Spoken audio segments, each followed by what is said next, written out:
tema kita hari ini adalah Becoming the Best Cooperative Generation, atau kalau kita Indonesia kan mencetak generasi koperasi Indonesia yang terbaik. Nah, jadi pertanyaan utama yang akan kita bahas pada waktu hari ini adalah sebenarnya bagaimana kita memasarkan semangat koperasi ke umumnya seperti perseroan terbatas. Itu kan tema GCG ini kan baru mulai booming, hip gitu ya, jadi hip, seksi gitu sekitar tahun 80-an. Nah, sebenarnya itu seakan-akan pada tahun 80-an itu seakan-akan itu konsep baru, padahal tidak.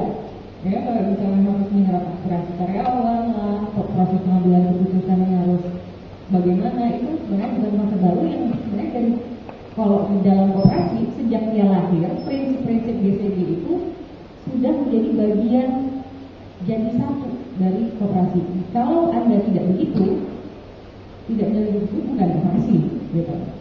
Jadi ini yang sebenarnya bagi saya sendiri merupakan nilai yang baik dari yang diusung oleh koperasi. Bahkan PBB tahun ini mengangkat tahun ini sebagai tahun koperasi. Dan tahu nggak motonya PBB apa untuk tahun ini? Ada yang tahu nggak di sini? Ada yang tahu? Kalau nggak ada yang tahu, apa? Apa?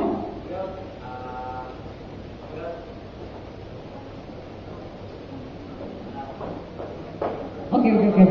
Saya ini.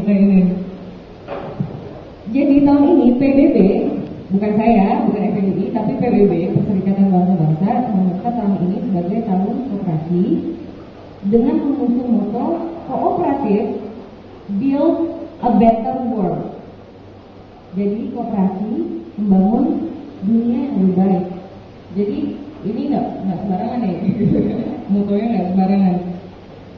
Oke, sekarang pembicara kita sudah datang, narasumber kita, Pak Zaki Aslan Junaid. Terima kasih Pak sudah menyempatkan. Silakan Pak, oke Pak. Senior tokoh.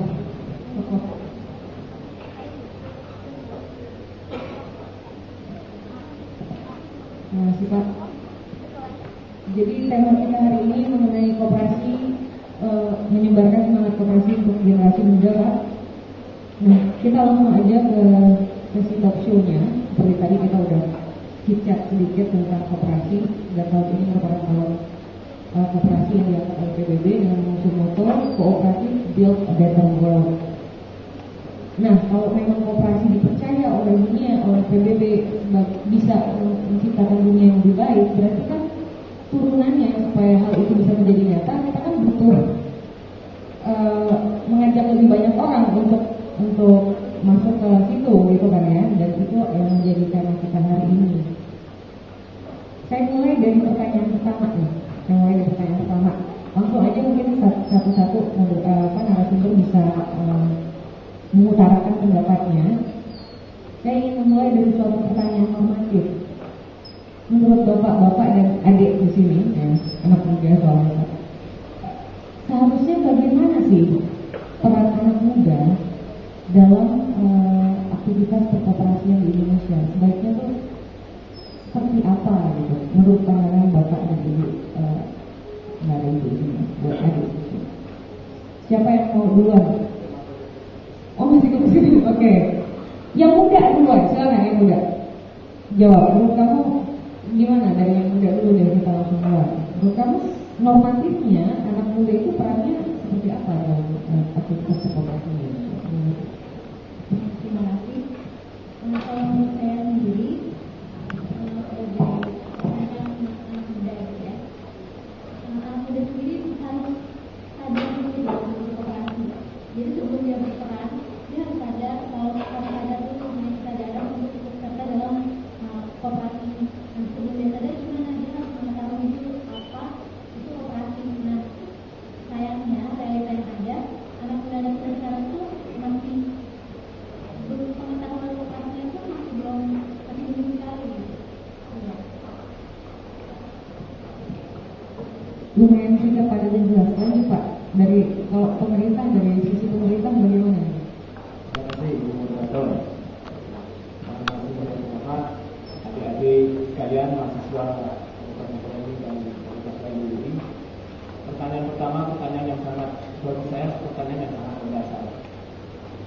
sebelum saya menjawab, saya ingin melontarkan satu fenomena yang sebenarnya bagi saya sangat menggelitik. Lingkungan kampus itu adalah lingkungan yang orang masyarakat bilang itu lingkungan di mana tempatnya SDM yang secara pendidikan itu lebih baik dari sebagian besar lapisan masyarakat lainnya. Itu lingkungan kampus, termasuk ya di adik saya ini. Tapi selama ini koperasi di lingkungan mahasiswa kok belum ada yang bisa jadi koperasi yang besar.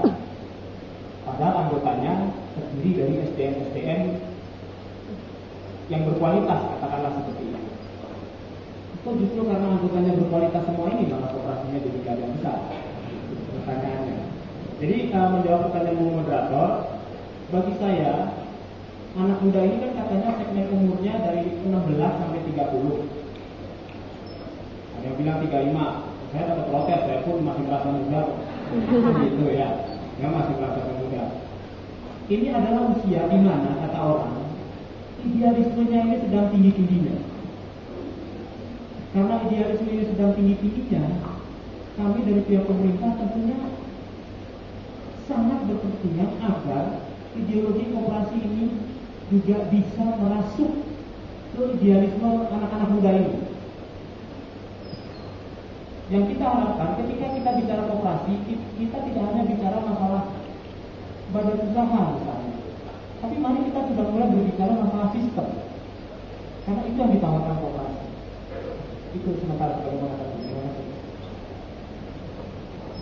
Selanjutnya dari Pak Sugeng dari Koperasi Mitra Dua. Nah, Bapak ini masih perwakilan anak muda nih Pak hitungannya Pak. Kelahiran tahun 80 berarti masih muda Pak, 25. Ya. Terima kasih Bu Dewi. Mungkin saya lebih menerima dari harapan-harapan kami sudah mempraktekkan koperasi. Bahwa kita berharap bahwa peran pemuda ini sendiri bahwa koperasi ini kan sesuatu yang sangat bagus jika dilakukan dengan bagus juga. Mungkin yang menjadi nilai koperasi itu kadang oleh pelakunya sendiri yang membuat nilai koperasi itu turun. Sehingga kita harapkan peran anak-anak muda adalah bagaimana mengembalikan koperasi ini ke koperasi yang sesungguhnya dengan inovasi. Kalau di usaha yang lain atau badan usaha yang lain muncul dengan inovasi, kenapa tidak dengan koperasi? Kenapa tidak dengan koperasi dengan inovasinya? Tapi tentu tidak lepas dari jati diri koperasi itu sendiri. Saya kira itu yang kita harapkan untuk pemuda saat ini. Oke, terima kasih. Selanjutnya Bapak Zaki, Pak Sugeng tadi khusus anak muda diperlukan khususnya untuk memberi sentuhan inovasi di dalam aktivitas koperasi. Oke, silakan Pak. Terima kasih. Waalaikumsalam. Saya sama di koperasi dan keluarga saya juga berkoperasi. Yang saya sayangkan kalau koperasi tidak tumbuh di Indonesia itu karena peranan pemerintah ada kecil, dan yang lebih lagi perguruan tinggi tidak ada peranannya untuk mendukung koperasi. Saya melihat lewat data koperasi dari SD, SMP, SMA dan perguruan tinggi itu dianugerahkan. Kalau pemerintah dan perguruan tinggi itu betul untuk membangun koperasi, tentunya koperasi di Indonesia tidak seperti ini. Yang mengherankan bahwa di Indonesia itu ada undang-undang koperasi, ada menteri koperasi, banyak ada departemen koperasi, tapi koperasinya selama di masa ya. Dibandingkan dengan negara-negara di Asia dan Eropa, itu tidak ada undang-undang koperasi, tidak ada menteri koperasinya, tapi pemerintah concern untuk membentuk koperasi, sehingga koperasi bisa naik tumbuh dan kita ketinggalan kurang lebih satu abad. Kalau adik-adik yang masih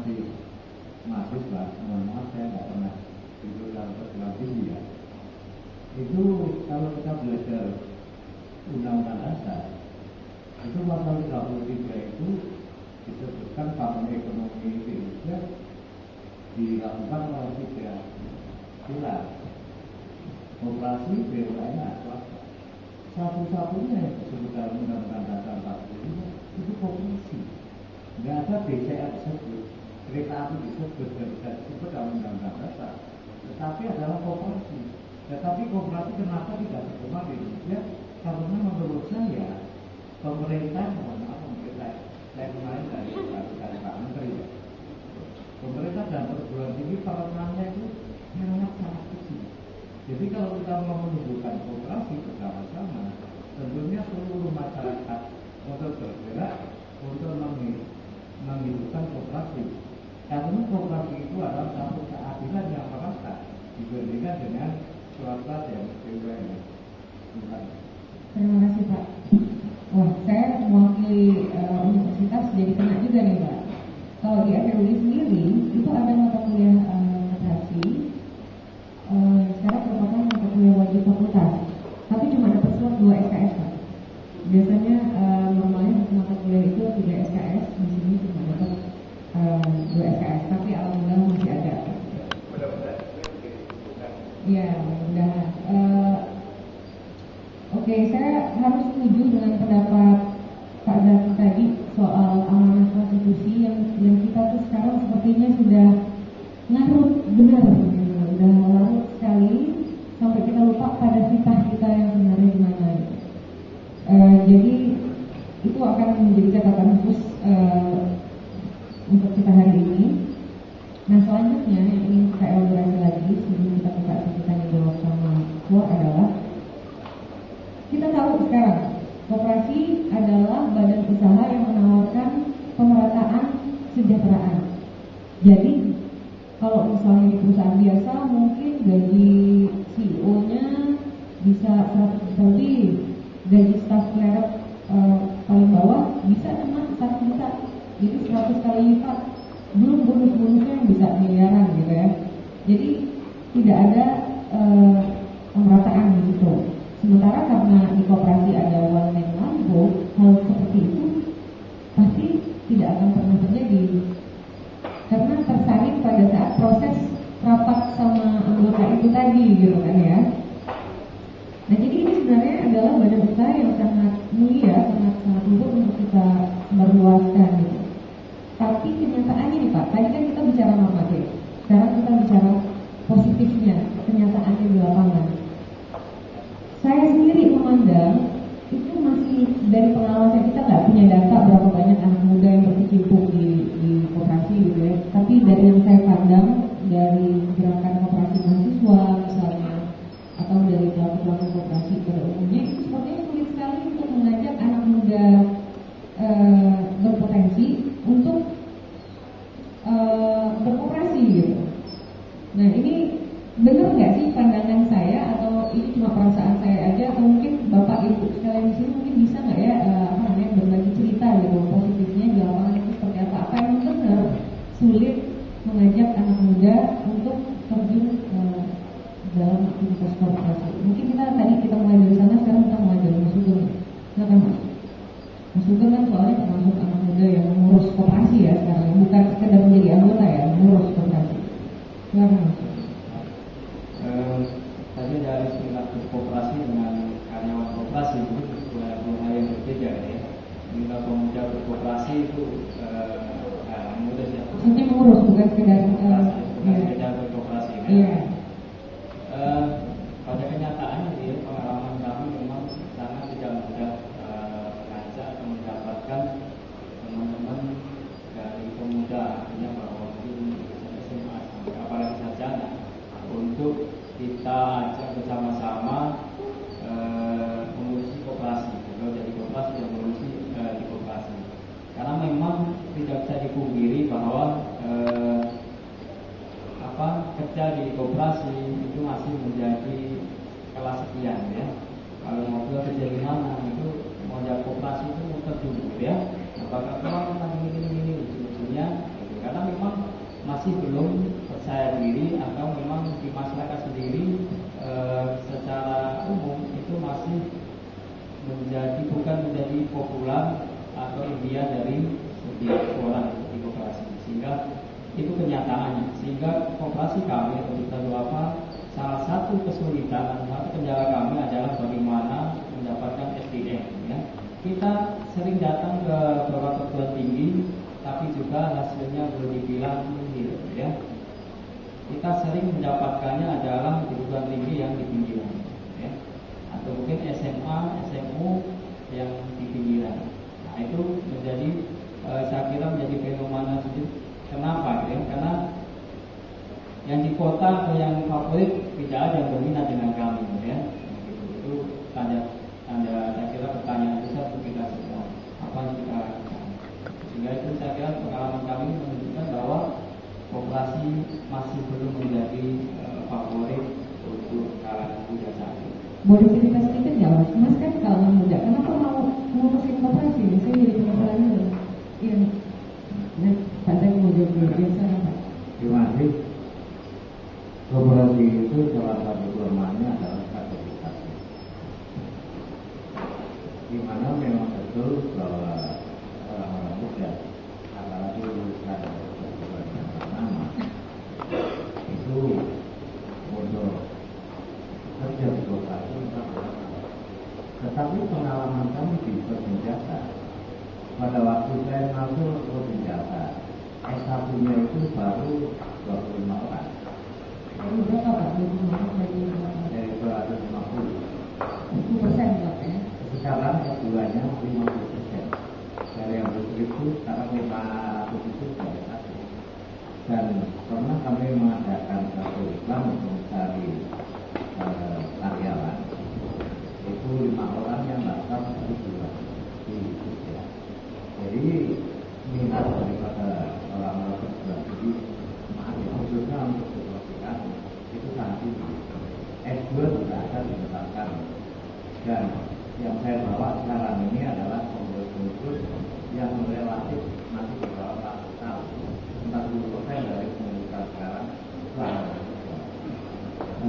adik-adik sekalian, kalau kita masuk koperasi atau swasta atau BUMN, itu kesempatannya besar sama, asal pemimpinnya itu atau di koperasi ketuanya itu bersikap amanah.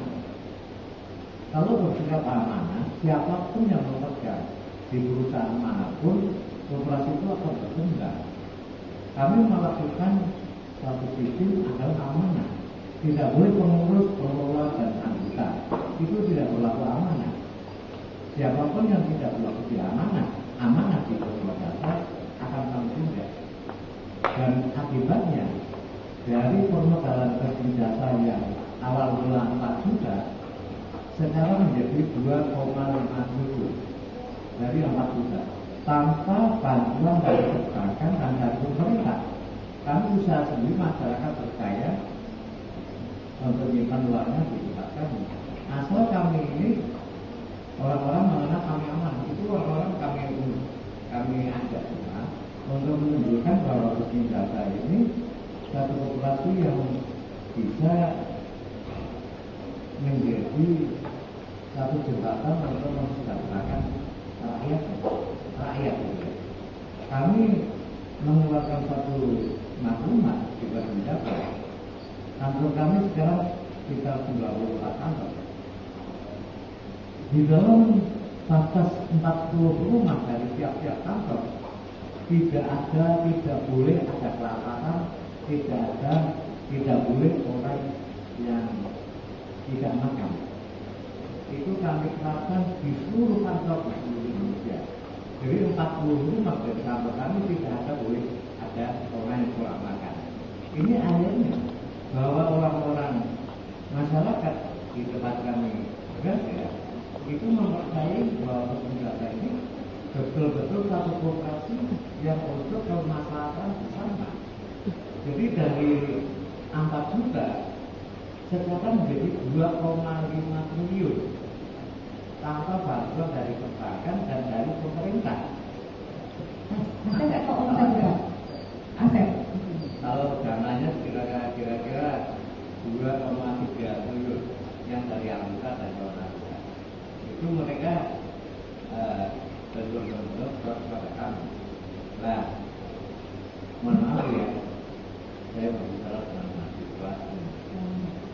satu-satunya koperasi di Indonesia yang sudah online dan punya kartu ATM itu sudah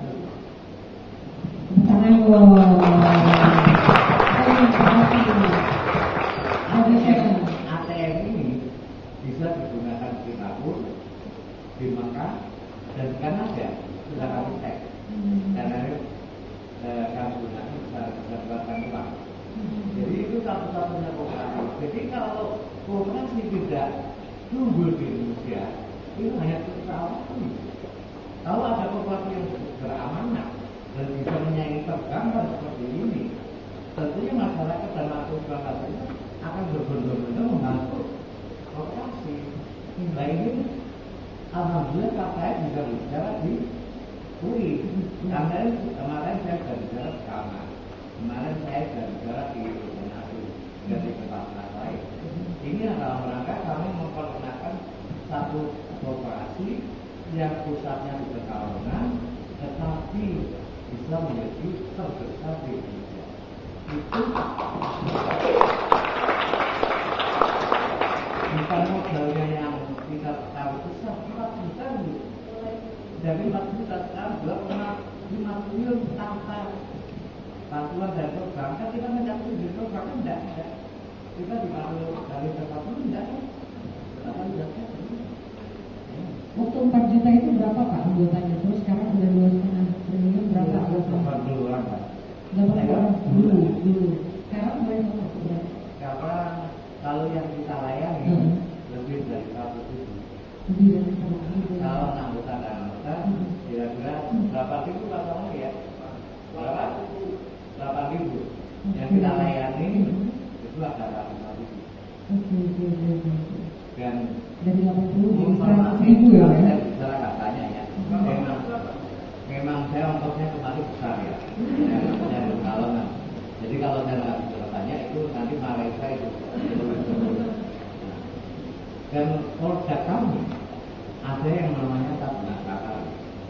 Tabungan sakari itu orang yang nabung kalau 15 juta itu akan bunga tuh. Selama 30 dan 36 bulan tanpa bunga. Mereka itu tetap konsisten kawasan pendidikan itu mereka kita pusatkan ke Taman Mini, ke Safari, ke Ancol dan sebagainya tanpa kita benar biaya. Biasanya uang makannya, masuknya kita biayai. Dan itu sampai sekarang tabungan safari yang kita mulai dari 300 orang sekarang sudah mendekati 30 ribu orang yang menabung. Jadi kalau perbankan menabung biaya dari mobil, kita dalamnya pergi profil bersama. Dan pernah Pak SDK waktu menjadi wakil presiden itu kita undang ke Taman Mini dengan kami mendatangkan seluruh penabung itu kira-kira bisnya hanya 465 bis.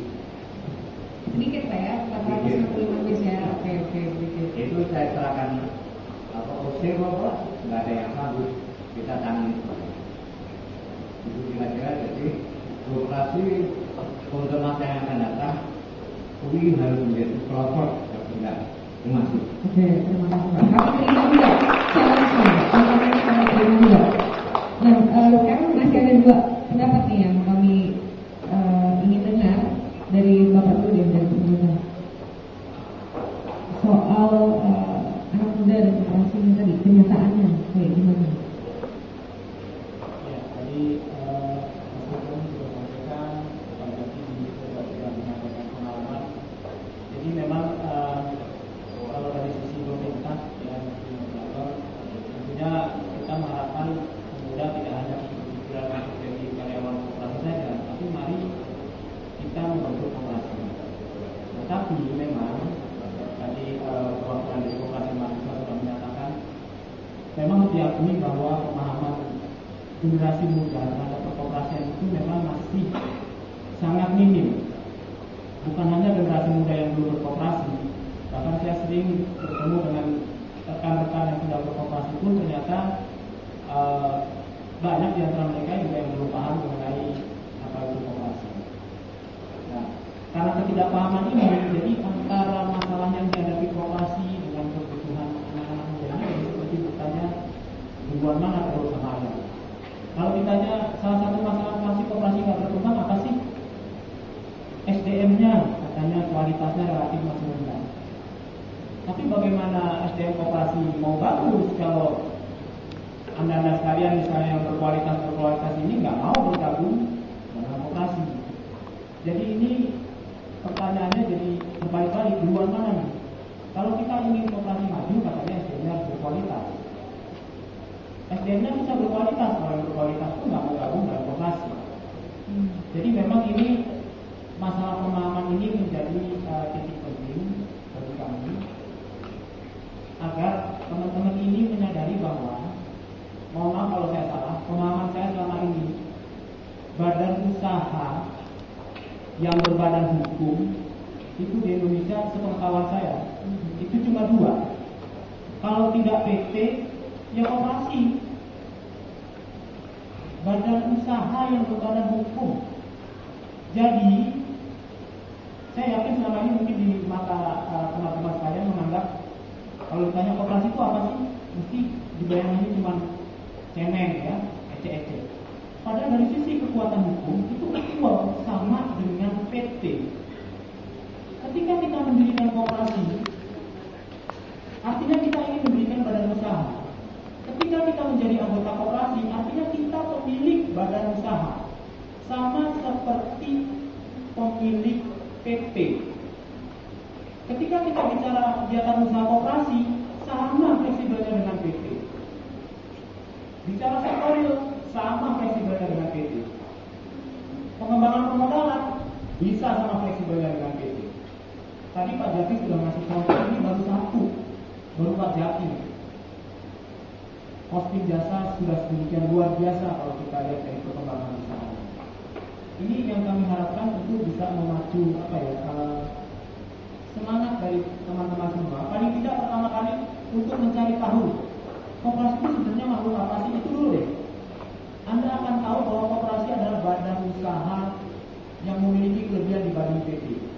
Satu aja saya sebutkan kelebihannya. PT itu tidak bisa memiliki koperasi. Kalau Anda sering dengar kata-kata koperasi karyawan PT ABC misalnya ya, itu bukan koperasi milik PT ABC, tapi koperasi milik karyawan-karyawan PT ABC sebagai individu. Tapi kalau ada koperasi yang sudah besar seperti koperasinya Pak Zaki misalnya, dia kerjasama dengan pihak ketiga sharing saham mendirikan PT, boleh. Artinya PT tersebut milik koperasi. Koperasi bisa memiliki PT, tapi PT tidak bisa memiliki koperasi. Karena definisi undang-undang menyebutkan koperasi beranggotakan orang per orang atau badan hukum koperasi. Titik itu saja. Demikian Bu Motor. Terima kasih banyak Pak. Wah, ini kita dapat ilmu dari saya sendiri, ada hal baru dari situ soal PT tidak boleh memiliki koperasi. Tapi soal PT memiliki soal koperasi memiliki PT ini saya melihat fenomena koperasi internasional ya Pak ya. Ace Hardware itu kan di Amerika koperasi badan hukumnya. Rabobank, Christian Flex itu kan di negeri badan hukumnya koperasi. Tapi karena dia ingin ekspansi ke luar negeri, dia kena hukum penanaman modal di negaranya masing-masing. Kalau di Indonesia penanaman modal asing itu harus berupa PT badan hukumnya. Akhirnya S Hardware pun jadi PT S Hardware Tbk. Rabobank demikian juga gitu. Tapi di negeri asalnya koperasi sebenarnya. Oke, sekarang Mbak Norma nih, saya penasaran kalau saya ngomongin koperasi di kalangan anak FPU ini, Anda kan mahasiswa FPU ini.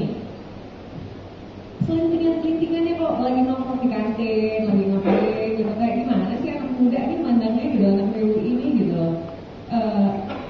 Coba tolong di-share belak-belakan aja gitu sama kita gitu, di sini. Pengen tahu kita gitu. Silakan. Ya, memang saya sendiri kan tergabung ke dalam kepengurusan koperasi mahasiswa FE dan seperti sama dengan Mas bilang, kita juga agak kesulitan dalam mendaftarkan anggota gitu. Ini agak susah dengan target misalnya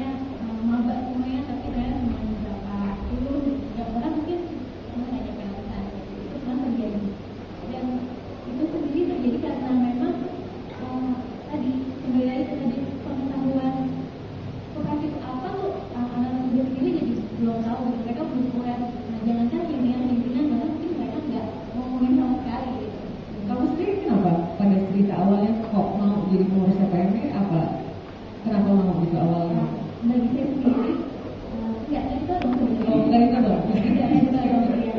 Saya termasuk orang yang penasaran. Ya. Penasarannya kira-kira apaan sih koperasi gitu. Nah dari rasa penasaran itu saya akhirnya tahu kalau koperasi itu berbeda dengan organisasi yang lain yang ada di sini.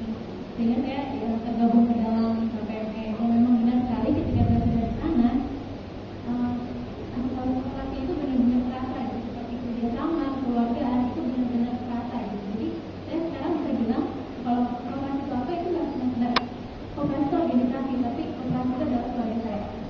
Oke, terima kasih. Sekarang saya mau nembak satu orang lagi di boleh ya Pak ya? MC kita hari ini itu tuh duta koperasi loh Pak, dipilih menang waktu itu lomba Kementerian Koperasi UKM pernah ngadain duta koperasi dan UKM gitu. Nah ternyata ini duta koperasi nih. Nah saya mau nembak pendapat dia juga nih. Ada wireless nggak? Ada mic wireless nggak? Nah coba. Nah mungkin memang. Oke, nah duta koperasi nih ceritain, bagi dong ke teman-teman ya anak muda tuh. Dulu kenapa tuh ceritanya waktu ikut lomba duta koperasi itu apa gitu? Gimana dulu ceritanya? Sama dulu pikiran kamu tentang koperasi itu apa sih? Kenapa sampai mau jadi dutanya gitu loh? Gimana? Kalau dulu awalnya ini ada pemilihan duta UMKM yang memfollow akun Twitter saya, kemudian saya lihat dan ternyata kompetisi tersebut itu langsung dibawahi oleh Kementerian Koperasi dan UKM, sehingga menjadikan saya untuk sangat apresiasi sekali dan ingin mengikuti kegiatan pemilihan tersebut. Dengan saya mengirim CV saya dan juga esai saya tentang koperasi, kemudian saya lolos sebagai finalisnya dan kemudian saya terpilih menjadi dutanya, dan sungguh suatu hal yang sangat bangga dan prestisius menjadi duta koperasi. Oke. Cuma sekarang saya jadi penasaran. Dulu waktu kamu ikut, koperasi itu apa sih di kepala kamu? Koperasi itu kepala saya. Kalau misalnya gini, satu kata waktu atau satu dua kata yang muncul di kepala kamu ketika oke, ada duta koperasi. Nah apa tuh kata itu yang ada di Koperasi di kepala saya.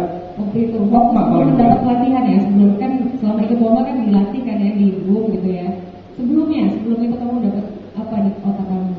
Duta koperasi mungkin di kepala saya tentang kata koperasi itu sendiri mungkin ya karena kehidupan di kampus jadi koperasi mahasiswa kita membeli alat tulis, makanan dan juga lainnya gitu. Gitu aja. Iya, itu aja. Namun kemudian setelah saya ikut duta koperasi ternyata di dalamnya itu kita diajarkan pada saat karantina juga tentang skill ya, bagaimana tentang koperasi itu sendiri dan juga efeknya atas koperasi itu dalam memakmurkan rakyat Indonesia. Oke, terus sekarang Mas berkoperasi nggak? Ngurus koperasi nggak? Sebagai duta koperasi ngurus koperasi nggak? Kalau untuk ngurus langsung saya tidak dulu, tapi kalau misalnya untuk diterjunkan ke masyarakat seperti di Kabupaten Bandung Barat untuk beberapa minggu yang lalu saya ikut mendampingi asosiasi Asbindo, Yayasan Tani Sejahtera yang bergerak dalam mengembangkan koperasi petani itu sendiri. Tapi kamu belum mengurus langsung koperasi? Belum. Tapi kamu duta koperasinya? Nanti Pak dari Kemenkop bisa diberdayakan Pak. Oke, saya jadi penasaran satu lagi boleh ya? Iya. Nah kan di FHUI, kamu kan anak FHUI, ada Kopma kan, koperasi mahasiswa FHUI. Kamu kenapa nggak jadi pengurus di situ? Apa alasannya? Misalnya penasaran juga. Kita mau sharing di sini biar sama kita semuanya. Karena mungkin waktu itu ada pemilihan fase jenis saya tidak tahu, namun ada teman yang ingin mencalonkan sebagai ketuanya dan saya hanya ditunjuk untuk mengkampanyekan dia saja sebagai ketua dulu. Jadi untuk perekrutan anggotanya saya telat ikut. Oke, kamu tadi dulu. Berarti next masih ada kesempatan nggak kamu ikut ngurus? Bisa Bu? Kamu main jual jadi ketua di dalam kampanye kan dari sini masa bukan nggak bisa gitu. Oke, kalau mau jadi duta koperasi sebaiknya pasti lebih ini lagi kalau kamu ngurus koperasi. Iya, terima kasih sharingnya. Terima kasih. Oke, tadi kita udah sharing agak sulit, tapi ternyata begitu sebenarnya ada gula ada semut sepertinya ya Pak ya. Saya lihat dari talkshow ini, begitu kopi biasa di lokasinya di daerah sekitar yang tahu bahwa amanah, serius, punya ATM, semutnya ikut sendiri itu yang dibutuhkan 50 tempat yang daftar 1000 ya Pak ya. Yang waktu Bapak buka bentuknya lowongannya cuma 50, yang daftar 10.000 lamaran masuk 1000 lebih, dan udah sarjana juga kebanyakan. Jadi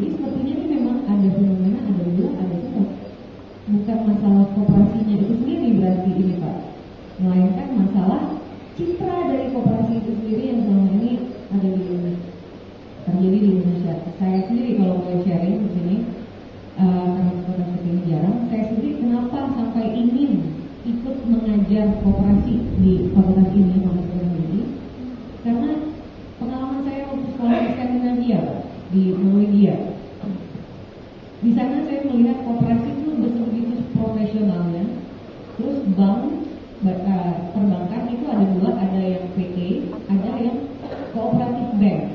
Dan dua-duanya layanannya, profesionalismenya hampir tidak ada bedanya.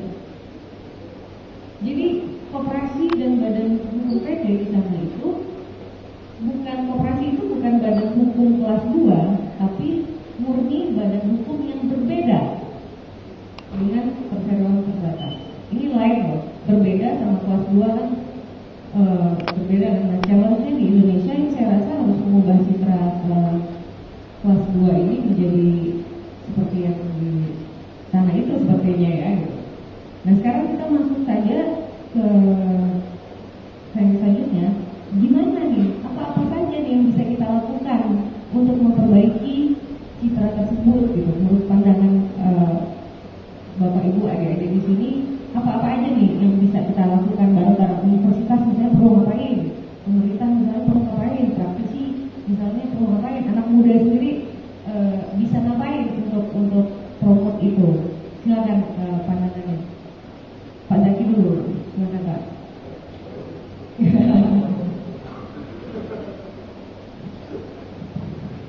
Jadi memang betul ada yang sekarang kalau pada koperasi masih di atas kelas 2, karena begini kita sendiri pada hukumnya tidak seperti itu kan, hanya kita sendiri. Memang seperti awal saya tadi bicara bahwa itu harus ada dari pemerintah dan perguruan tinggi untuk memperkenalkan koperasi di masyarakat. Koperasi sampai sekarang memang wartawan itu menurut yang berbicara terhadap koperasi. Koperasi kalau ada penyelewengan itu secara besar-besaran. Tetapi penyelewengan itu tidak hanya terjadi di koperasi, di lembaga BUMN dan swasta pun terjadi, dan mungkin itu lebih besar daripada koperasi. Tapi koperasi yang sukses sekarang ini itu bukan koperasi. Baik, kami mengharapkan bahwa hal-hal yang seperti ini untuk diperkenalkan kepada mahasiswa itu adalah penting sekali. Dan percayalah, kalau duduk di koperasi itu tidak akan kelaparan gitu. Kelaparan itu kekurangan gitu. Ini saya bicara khusus perbincangan saya. Kalau wilayah itu ribut tipis, demo dan sebagainya. Kami dari perbincangan karyawan kami itu 10 hari puasa sudah kami beri 12 titik. Padahal pemerintah dan perusahaan hanya 1 bulan titik, dan itu harus disimulasikan baru pulang. Kami 10 hari bulan puasa itu sudah puasa 12 titik. Jadi kesejahteraan pengurus, pengawas, manajemen dan masyarakat itu kita sama bahwa berdiri berjasa dimanapun itu harus memberikan manfaat khususnya kepada masyarakat. Dan CSR-nya kami yang dimuat oleh Pak Nokor itu tahun kemarin itu 26 miliar. Artinya Pak, CSR-nya 26 miliar Pak? Itu masuk ke Wah, kalau tanya nih ngomongnya dong, 26 miliar CSR. Korporat sudah begini. itu masuk satu tempat. Wah, itu dipakai buat apa aja Pak 26 miliar? Jadi penasaran deh, Bang. Kawan mau jalan mau apa? Untuk yang jatuh, orang miskin, atau yang bukan, yang bukan untuk pondok, untuk sekolahan dan sebagainya. Oke. Jadi dan itu kita bisa kalahkan perusahaan-perusahaan swasta dan pemerintah untuk amalannya ini. Dan tidak ada mereka mengatakan atau swasta 40 rumah dari kantornya nggak ada boleh ada. Nggak ada Pak. kecuali kesehatan. Keplok. Oh, bukan. Enggak, yang ada kan biasanya mall gede, kemudian belakangnya rumah kumuh, gitu. Belakangnya itu biasanya kalau itu di Jakarta sih pemandangan biasa Pak. Dan kalau ada terjadi seperti itu, pimpinannya tahu. Nggak salah tahu saya tahu. Oh, oke, tepuk tangan lagi. Dan itu pernah dilakukan di hadapan RT dan di muka SBY. Ini satunya. Oke, ada lagi? Ya, sekarang apa sih yang bisa kita lakukan untuk putra itu? Yang pertama semuanya harus berkontribusi ya sebenarnya, nggak cuma dari pemerintah aja, masyarakat juga sudah, tapi kita semua harus bersatu kayak gitu. Kalau dari Indra sendiri, dengan adanya fasilitas yang diberikan oleh pemerintah misalnya atau dari divisi misalnya, nah itu kita bisa berkooperasi, terutama dengan adanya organisasi PMP, kita bisa ikut serta dalam operasi juga kan. Kalau sekarang ini KPME anggotanya berapa sih, berapa orang KPME? Anggotanya sekarang sekitar 100. Itu berapa persen dari jumlah mahasiswa aktif FMI? Pernah itu nggak boleh? Nah ini belum pernah ini ngetes kualitas kepengurusan juga ya. Masa angka-angka statistik standar begini, ini kritik saya ya. Masa angka-angka statistik dasar begini nggak pernah diusut gitu saya. Anggota KPME saat ini sudah berapa persen dari seluruh mahasiswa aktif FMI? Ini kritik aja ya. Jadi apa namanya? Kalau kita mau berapa lagi, tentu statistik dasar seperti itu kita buktikan. Silakan Pak. Terima kasih Bu Moderator. Jadi tadi pertanyaannya akan bisa kita lakukan ya. Untuk sampaikan kita. Jadi Kementerian Koperasi dan UKM sejak tahun lalu sudah ada satu program yang memang khusus, salah satunya untuk membahas dan mengangkat mitra koperasi serta mengenalkan koperasi di kalangan masyarakat. Kita sebutnya itu program Gerakan Masyarakat Sadar Koperasi. Jadi melalui program ini kita melakukan berbagai event untuk kalangan pemuda. Kemarin itu kita adakan jambore, ya, kemudian kita adakan sosialisasi yang kita lengkapi dengan kita libatkan penyanyi-penyanyi, moderator ya di beberapa daerah. Kemudian kita juga, kalau kita bicara koperasi, kita bicara wilayah Indonesia yang luas dan penduduk yang tersebar seluruh wilayah Indonesia. Kita juga mengadakan bimbingan teknis untuk aparat-aparat pembina koperasi di daerah. Karena memang harus diakui, sejak era otonomi daerah ini, moderator, banyak sekali perputaran pembina koperasi di daerah. Perputaran maksudnya artinya begini. Perpindahan pejabat-pejabat pembina itu. Jadi yang misalnya saya sekarang sebagai kepala bidang koperasi di dinas Kabupaten A misalnya, belum tentu 2 bulan ke depan saya masih tetap di situ. Bisa saya diputar. Jadi perputaran jabatan di daerah-daerah ini juga mempengaruhi.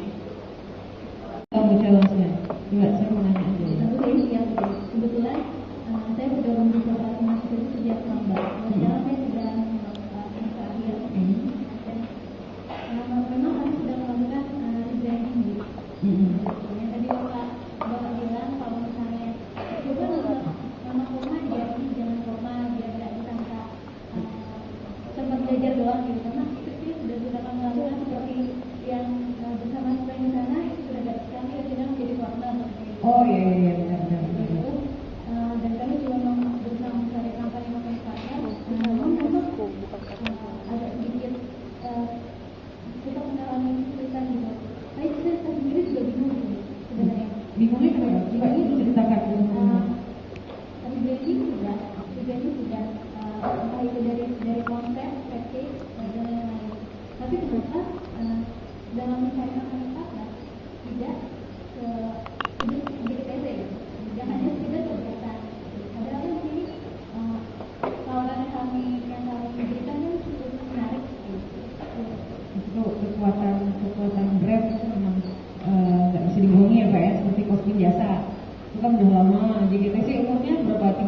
3 tahun, kamu baru di branding corner berapa tahun sih? Jadi corner jadi nama, jadi sebenarnya dari sama dari sendiri itu udah lebih dari 10 tahun gitu. ya maksudnya bisa mahasiswanya, tapi kan namanya di brandingnya saya baru kan.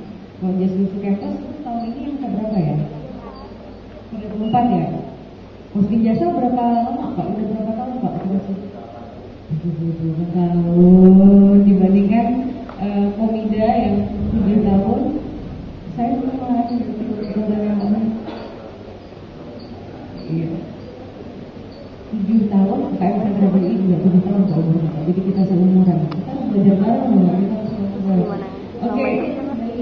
Ya masih baik. Kamu masih baik kan? Soalnya rebrandingnya baru berapa tahun? Baru tahun ini, baru tahun lalu, tahun 13.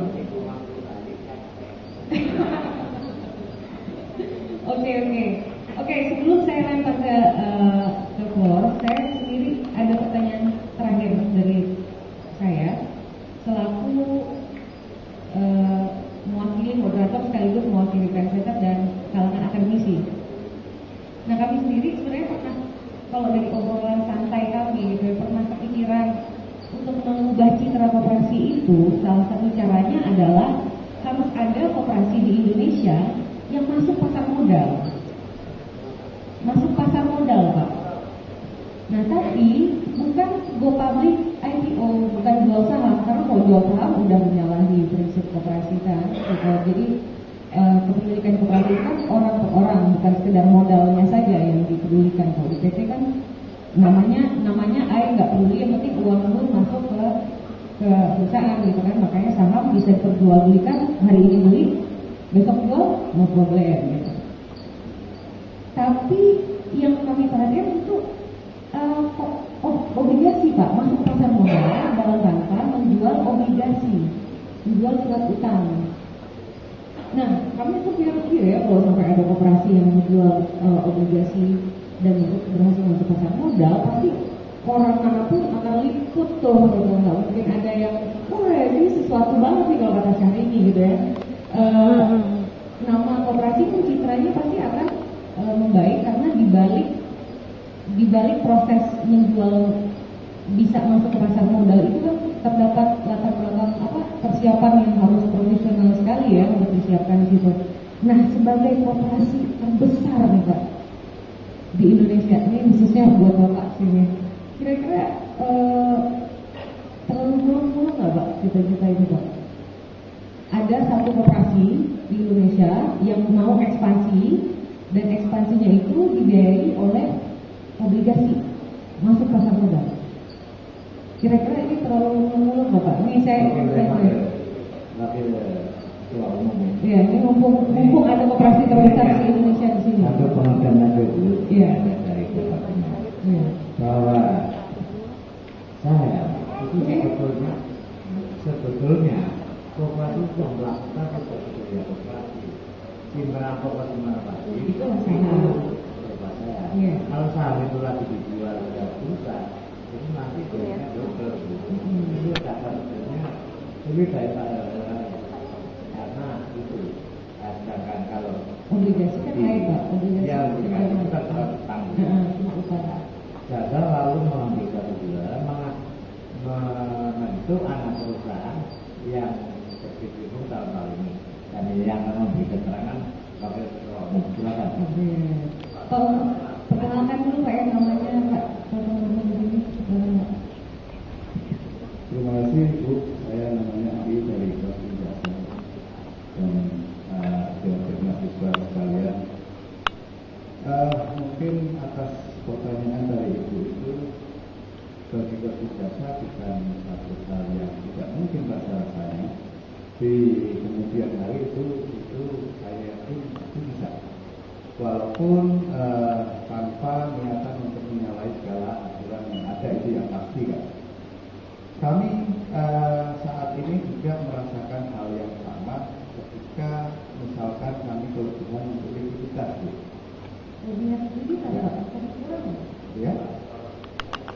Ya, ketika kami kesulitan likuiditas itu kan berarti ketika kami tempatkan di perbankan dalam bentuk deposito ataupun tabungan, Yang pasti pajaknya kita kena 2 kali. Karena pada saat anggota menabung di tempat kami kena pajak. Kita uangnya lebih taruh di bank kena pajak lagi. Nah, terhadap kekurangan permodalan di kemudian hari, saya pikir obligasi dan sebagainya itu menyangkut daripada citra ataupun kesehatan dari sebuah lembaga usaha, sehingga kita tahu rating obligasi untuk perusahaan yang besar-besar juga ada triple E, ada yang BBB dan sebagainya kan. Nah itu yang mempengaruhi daripada harga maupun kupon yang ditawarkan. Memang untuk saat ini belum ada satupun koperasi yang melakukan ke sana, tetapi suatu ketika sangat dimungkinkan untuk ke sana. Jadi tentunya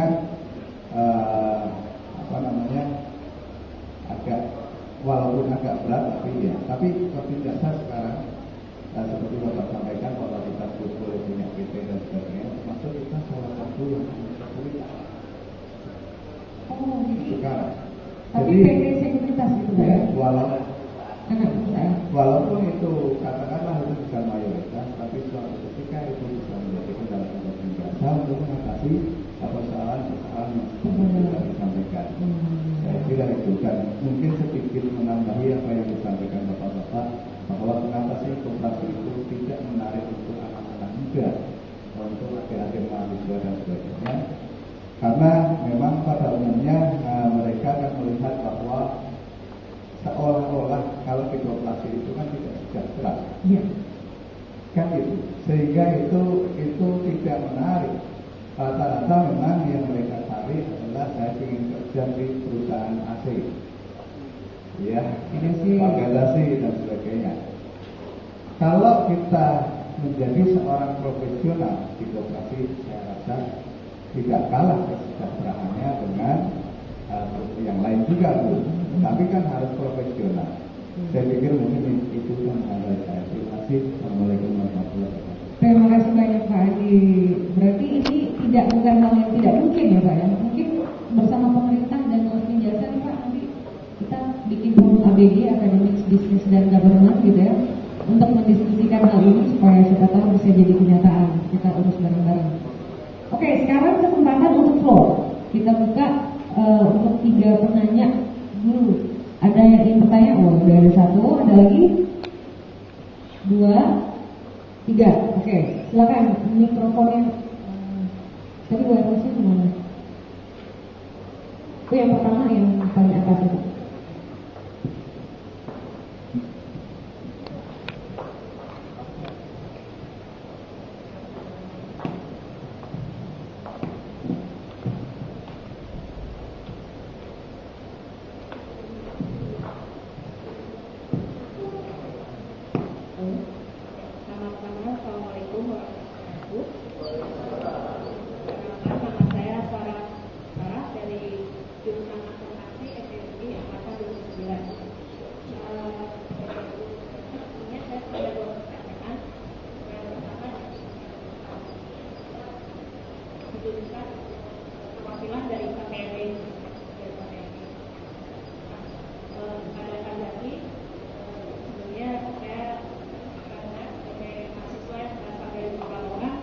Posting Jasa bisa menjadi operasi terbesar yang ada di Indonesia ini.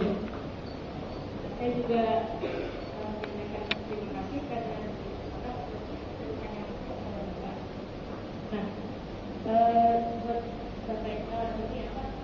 pengalaman dari Posting Jasa yang bisa menjadi koperasi terbesar di Indonesia. Gimana sih Pak strategi Bapak dalam mengembangkan koperasi, bisa mengembangkan koperasi dengan semangat profesionalitas sebagai seorang pebisnis juga.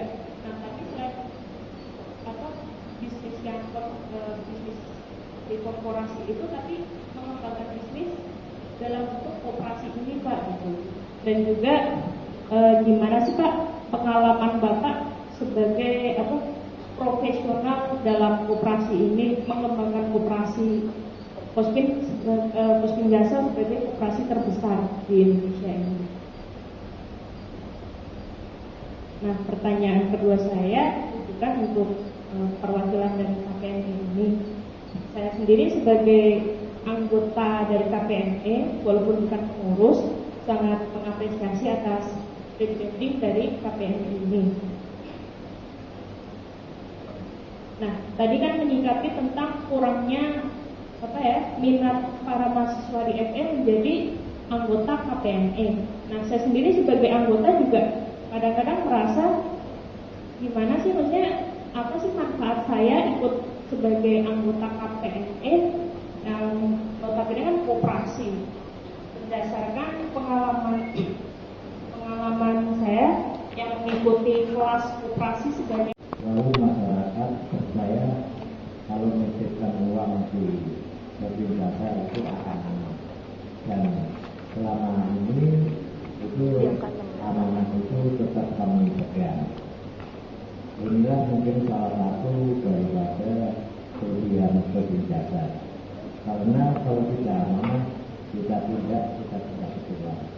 Jadi kita tidak hanya berbicara mengurus bersama mengurangi korupsi, hanya mengurus barangnya, tapi sekarang itu saya gunakan untuk memerangi korupsi. Jadi ada di Perbin Jasa. Dan kenapa menjadi besar? Saya sendiri tidak tahu, karena saya sendiri itu lulusan SD, SMP, SMA. Jadi saya belum pernah masuk ke perguruan tinggi ya. Tapi berdasarkan amanah dan pengalaman saya masuk juga di organisasi, jadi saya bisa mengurus koperasi berdasarkan pengalaman saya mengurus organisasi pelajar dulu. Nah, inilah yang saya nggak tahu kenapa saya itu begitu besar. Dan kebesaran dari Perbin Jasa ini pengurusnya itu terdiri dari 3 etnis. Etnis pribumi katakanlah, etnis Cina ada yang datang itu, dan etnis Arab. Tiga-tiganya itu adalah yang dulu berdominan ekonomi di Pekalongan. Dari ketiga-tiganya ini kita ajak oleh Pak Gubernur, diajak untuk bergabung di Perbin Jasa. Dengan adanya 3 orang ini, tentunya tidak berkaitan atau tersangka untuk saling menjatuhkan. Dan ketiga etnis ini tidak mengurus pengawasan 3 etnis, manajemennya juga 3 etnis, anggotanya juga 3 etnis yang ada. Dan presentasi dari keanggotaan itu kira-kira 60% pribumi, 35% keturunan Cina, 5% Arab. Mana ada orang keturunan Cina masuk sekolah Perbin Jasa? Ya Bu, juga berdiri itu waktu negara itu. Oke, bukan ini benar-benar cermin Bhinneka Tunggal Ika ya Pak ya? Cermin dari Bhinneka Tunggal Ika. Sebelum komunikasi kita sudah melakukan itu. Jadi nggak perlu kita iri secara ini, yang lebih baik adalah kita bersama untuk saling membangun ekonomi. Dan alhamdulillah tadi Mbak yang bertanya bahwa Perbin Jasa ini dengan kepercayaan yang penuh itu kelebihan integritas seperti dikatakan oleh saudara Andi Wakil Ketua Umum. Dan terus ketahui ini Wakil Ketua Umum ini usianya baru 40 tahun, masih muda ya. Kelebihan integritas kami ini kurang lebih 250 miliar. Kelebihan itu Lalu itu yang dikelola oleh Wakil itu di Jakarta. Jadi dimainkan untuk kesejahteraan anggota. Dan saudara-saudara sekalian, sistem di Jasa, kalau ada keuntungan yang namanya SAU kaya, itu dari seluruh SAU itu 55% dikembalikan kepada anggota. Jadi 55% kita kembali kepada anggota, ada yang karena sosial, pembangunan daerah, ada untuk manajemen, ada untuk pengurus, dan sebagainya dari kita hasil saya. 55% itu lalu digabung sebagai disatu di simpanan wajib koperasi. Simpanan wajib koperasi itu sekarang ada yang sampai 1 miliar dari lingkungan kumulatif dari senjata yang mendapatkan simpanan wajib 1 miliar itu nggak bisa berarti karena dia aktif di kooperasinya sebagai anggota bukan sebagai pengurus.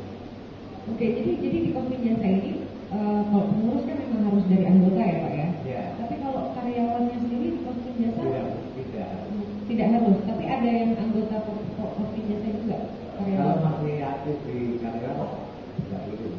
Justru boleh ya Pak ya?